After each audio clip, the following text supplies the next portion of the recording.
எங்கள் அம்மாலாம் காலையில் ஒரு 4:30 மணிக்கெல்லாம் எழுந்திரிச்சு கீழே வாசல் பெருக்கி கோலம் போட்டுருவாங்க. நானுமே கூட அப்படி தான். ஸ்கூல் இருந்தது அப்படின்னா காலையில் 4:30 மணிக்கெல்லாம் எழுந்திரிச்சு ஓரளவுக்கு வேலைலாம் முடிச்சுட்டு கீழே வர்றதுக்கு ஒரு 5 மணி போல் ஆயிரும். இப்போ ஸ்கூல் லீவ் விட்டனால சோம்பேறித்தனமா ஆயிடுச்சு. ஒரு 6 மணி போல் ஆயிடுது. 6, 6:30 கூட ஆயிடுது. கீழே வந்து பெருக்கிட்டு ஃபுல்லாக வந்து பார்த்திங்கன்னா செடிக்கெல்லாம் தண்ணி விட்டாச்சு. இந்த தென்னஞ்செடி வந்து வச்சு ஒரு 4 மாதம் ஆகுதுங்க. இப்போ தான் கொஞ்சமாக முளைச்சி வந்திருக்கு. நாமளே தென்னஞ்செடியை பதியம் போட்டோம் அப்படின்னா நமக்கு வந்து நல்லா தெரியும் இந்த மரத்தில் எவ்வளோ காய் வைக்குதுன்னு சொல்லிட்டு.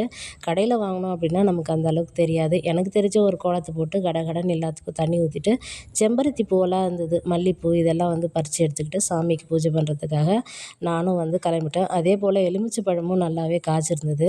இப்போ வந்து ஒரு வாழை மரத்தில் கொஞ்சமாக வந்து பார்த்திங்கன்னா கொலை தள்ளி இருக்குது. அது ஒரு 2 வாரம் கழித்து அது அறுவடை பண்ணோம். நம்ம வீட்டு புலிக்குட்டி பாருங்கள் சோஃபா மேலே உட்காந்து வெயிட் பண்ணிகிட்ருக்காரு. இவருக்கு பால் ஊற்றுனா தான் இங்கேருந்து கிளம்பியே போவார்.